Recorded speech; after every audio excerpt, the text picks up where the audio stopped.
no primeiro ano de meu ministério, queridos, há muitos anos atrás. Eu trabalhava numa favela perigosa, cheia de marginais e delinquentes. Uma noite, enquanto descia dessa favela, 2 rapazes me encurralaram num caminho estreito e escuro.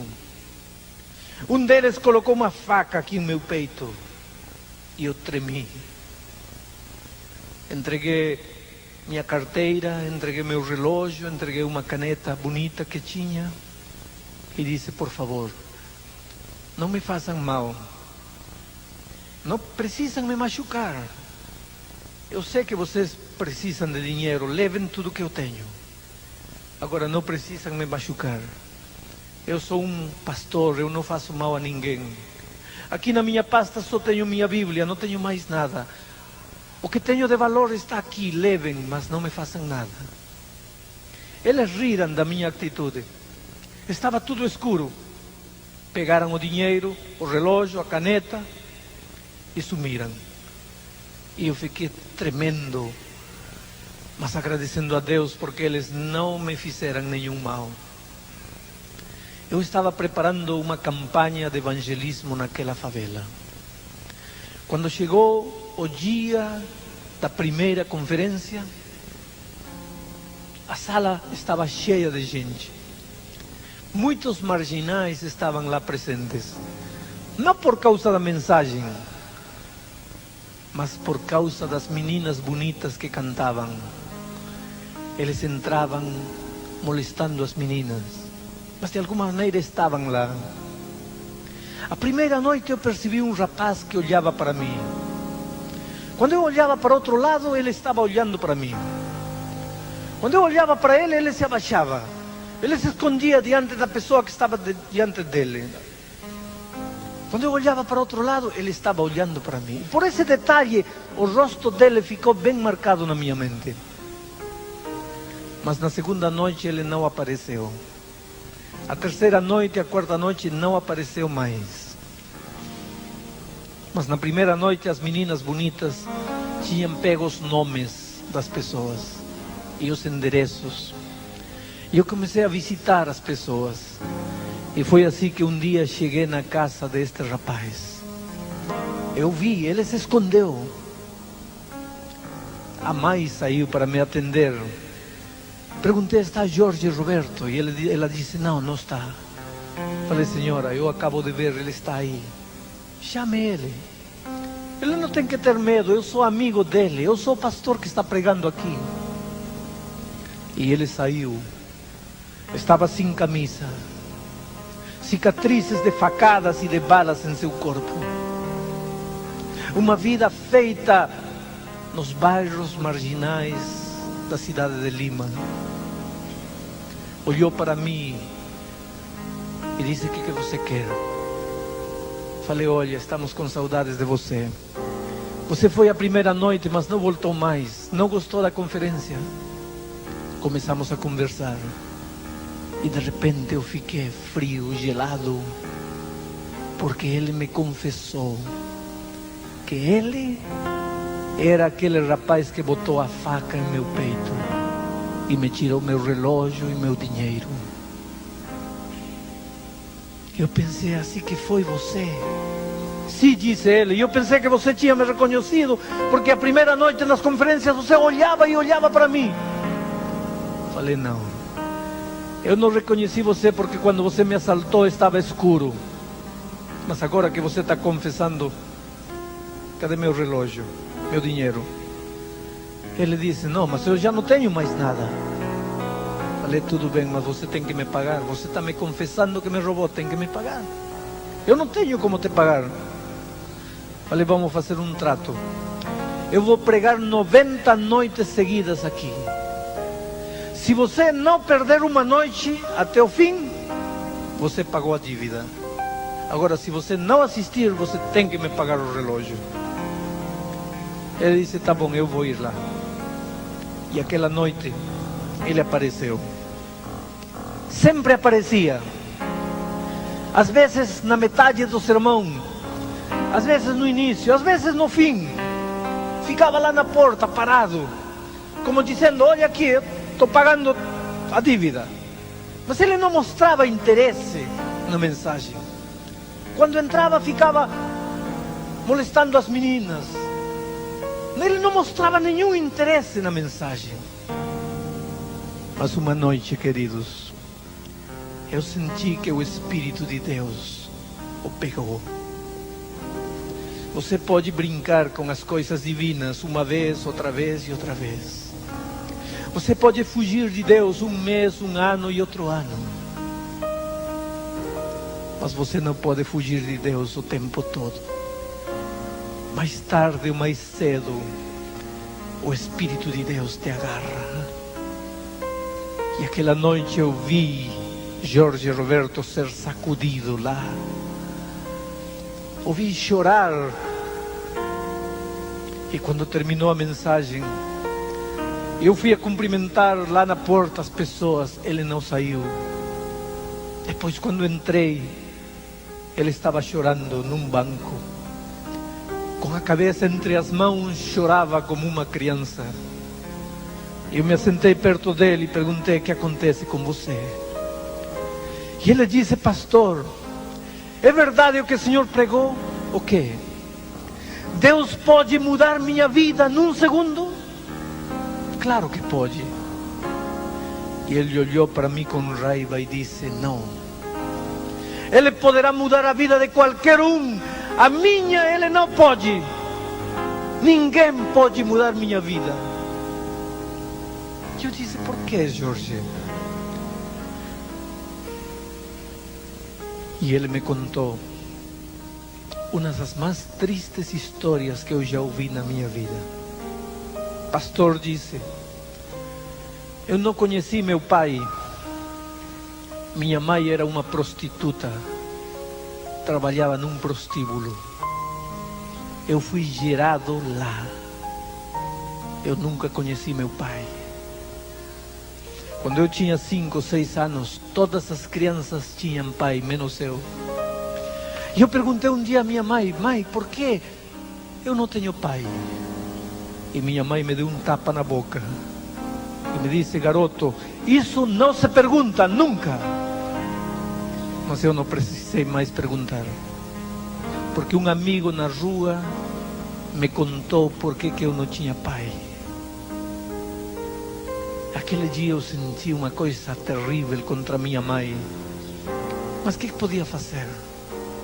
Minha mãe era tudo que eu tinha.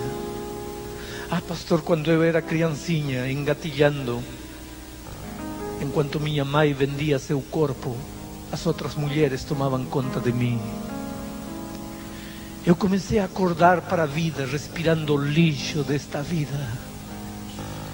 Quando eu tinha 11, 12 anos, minha mãe ficou tuberculosa. Começou a vomitar sangue. As mulheres então expulsaram lá. Minha mãe não podia mais trabalhar. Não tínhamos para onde ir. Então viemos para esta favela. Eles tinham feito uma espécie de buraco no morro. Tinham botado uma porta de latão e eles moravam lá, como bichos, como animais. E ele disse: pastor, uma noite minha mãe estava morrendo, literalmente.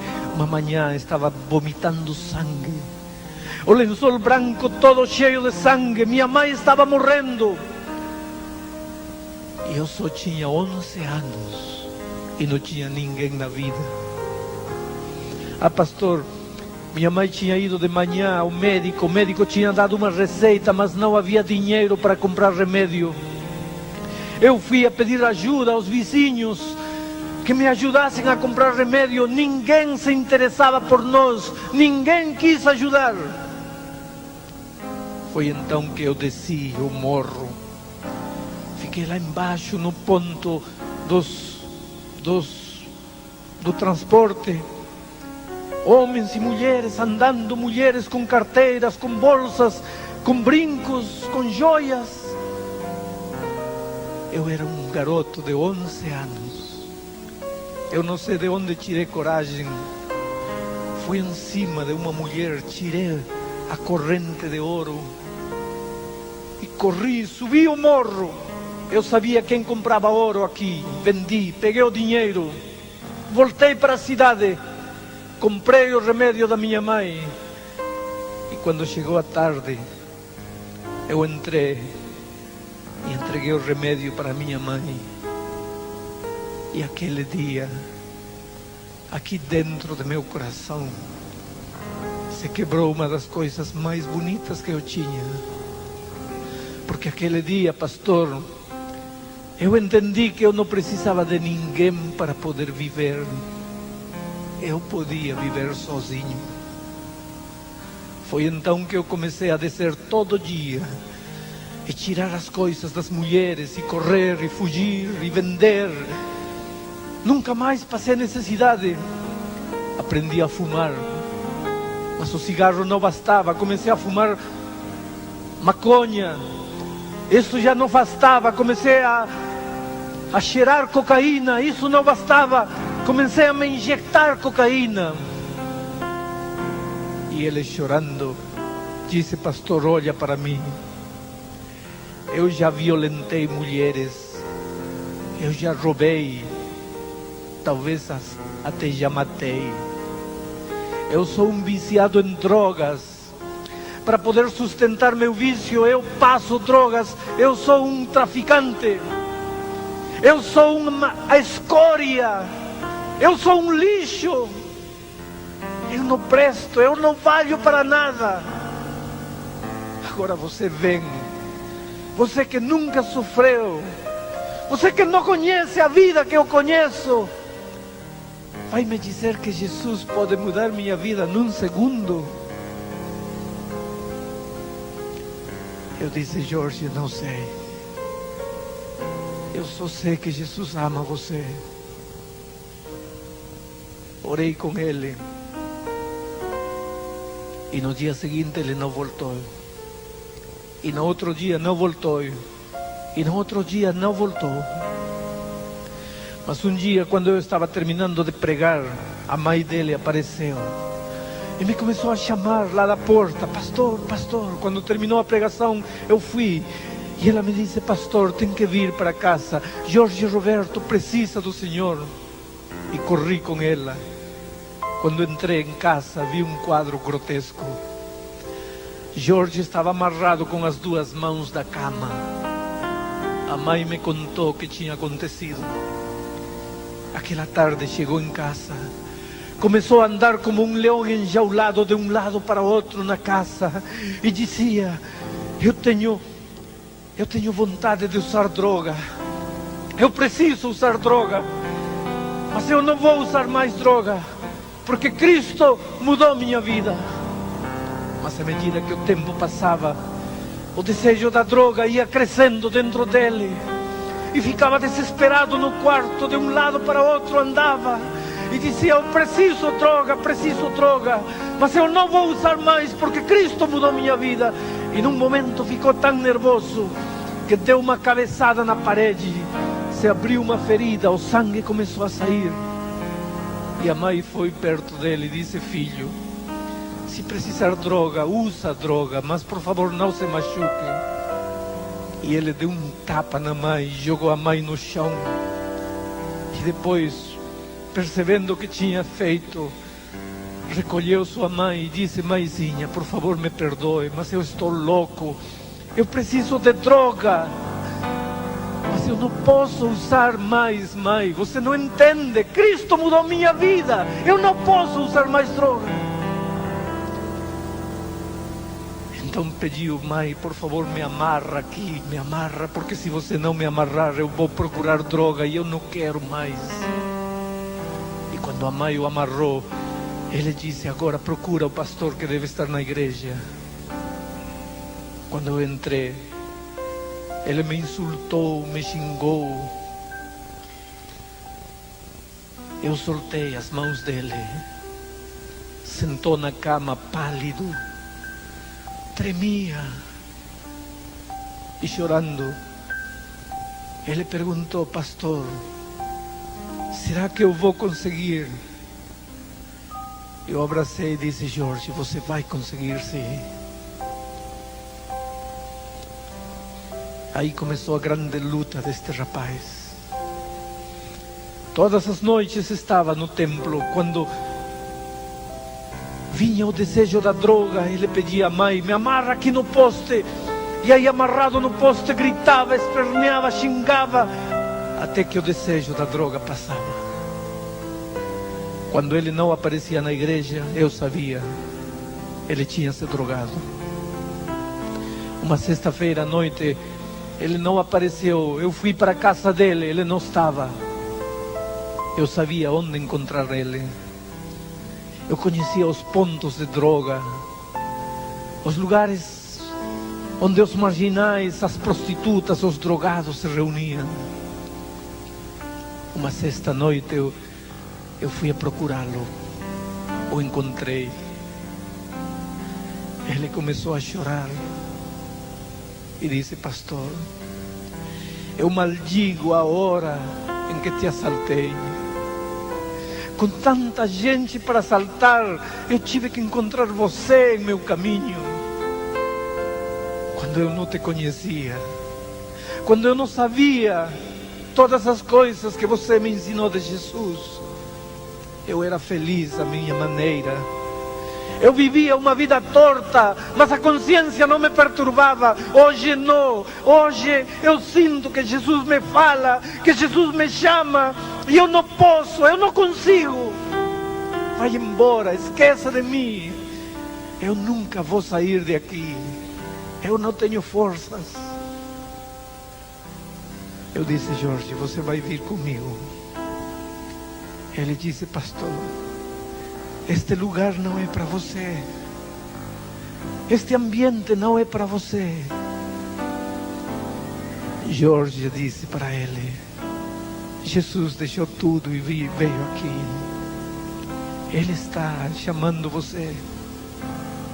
Queridos, passaram meses numa luta de vida e morte, contra a droga, contra a vida passada. Mas um dia, quero que escute bem isto: não há nada que Jesus não possa fazer em sua vida. Não importa o que amarra você, não importa o que escraviza você, não importa o vício que você carrega na vida, não importa seu caráter, seu temperamento, não há nada na vida que Jesus não possa mudar, que Jesus não possa transformar. Jorge colocou sua vida nas mãos de Deus. E um dia Jorge parou de usar droga, parou de roubar, parou com a vida marginal que vivia. Eu arrumei emprego numa fábrica de sapatos para ele. Nunca vou esquecer a primeira sexta-feira que ele recebeu o seu primeiro pagamento. Veio à minha casa, parecia uma criança com um brinquedo novo. Disse: pastor, olha esse dinheiro. É o primeiro dinheiro que eu não roubei de ninguém. Eu ganhei esse dinheiro com minhas mãos. Separou seu dízimo, entregou para Jesus o que era dele. Estava feliz.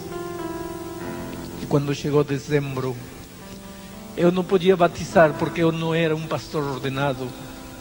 Mas eu levei Jorge Roberto até o tanque do batismo e o pastor o batizou em nome do Pai, do Filho e do Espírito Santo.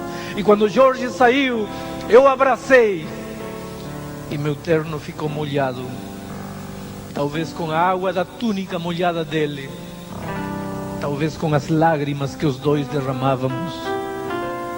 Porque, queridos, eu estava abraçando um rapaz que um dia botou uma faca em meu peito para me assaltar. E agora Deus o entregava para mim como um presente de amor para a sua igreja. No ano seguinte me mudaram de distrito. E no ano seguinte me mandaram como missionário para a Amazônia. A única pessoa que nos despediu foi ele.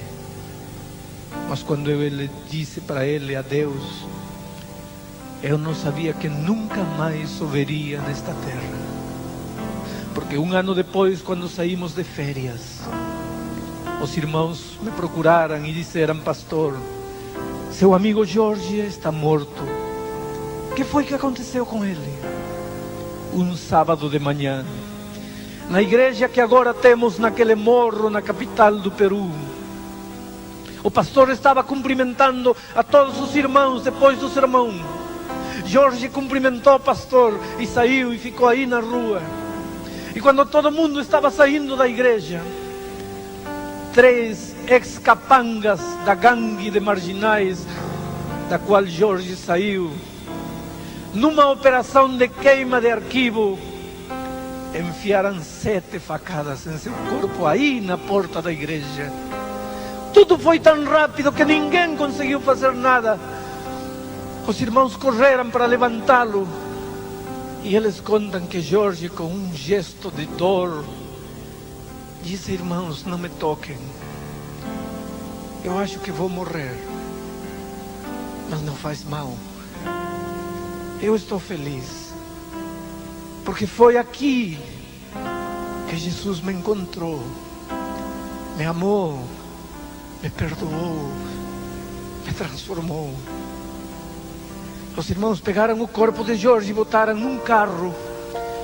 Um diácono tinha a cabeça dele no colo. E esse diácono me contou que antes de chegar ao hospital, Jorge abriu os olhos e disse: irmão, faz um favor para mim. Pois não, Jorge. Procure o pastor Bulhão. Fale para ele que a gente se encontra lá nos céus. E quando ele chegou ao hospital já estava morto. Queridos, um dia eu vou apresentar Jorge Roberto para vocês. Eu tenho um encontro marcado com ele lá nos céus, quando Cristo voltar. Mas eu me pergunto se Jesus foi capaz de transformar a vida de um marginal como Jorge Roberto, de um drogado, de um traficante. Se Jesus foi capaz de transformar a vida de um homem assim, que pode haver em tua vida que Jesus não possa transformar? Então, por favor, não me diga quem é você, como você vive, o que há de errado em sua vida. Uma coisa eu sei: este momento Jesus pode operar o grande milagre em tua vida. Esta noite tem 3 tipos de pessoas aqui. Aqueles que um dia já foram convertidos. Esta noite, na hora do apelo, quero que respondam, pedindo a Deus que confirme mais uma vez a conversão que um dia já operou em sua vida. Esta noite também há um segundo grupo. Pessoas que não têm certeza se foram ou não foram convertidas. Então esta noite peçam a Deus que lhes dê a certeza da conversão. E há um terceiro grupo de pessoas. Pessoas que nunca foram convertidas. Mas esta noite podem dizer: Senhor, eu nasci lobo, mas não quero ser um lobo. Quero ser uma ovelha, por favor, me transforma neste momento. E queridos, conforme a sua promessa, Jesus pode fazer o milagre num segundo em sua vida, agora, neste momento. Pastor, o que preciso fazer? Precisa abrir o coração e dizer: Senhor, opera o milagre na minha vida. Ou então confirma o milagre na minha vida. Ou então dá-me a certeza do milagre.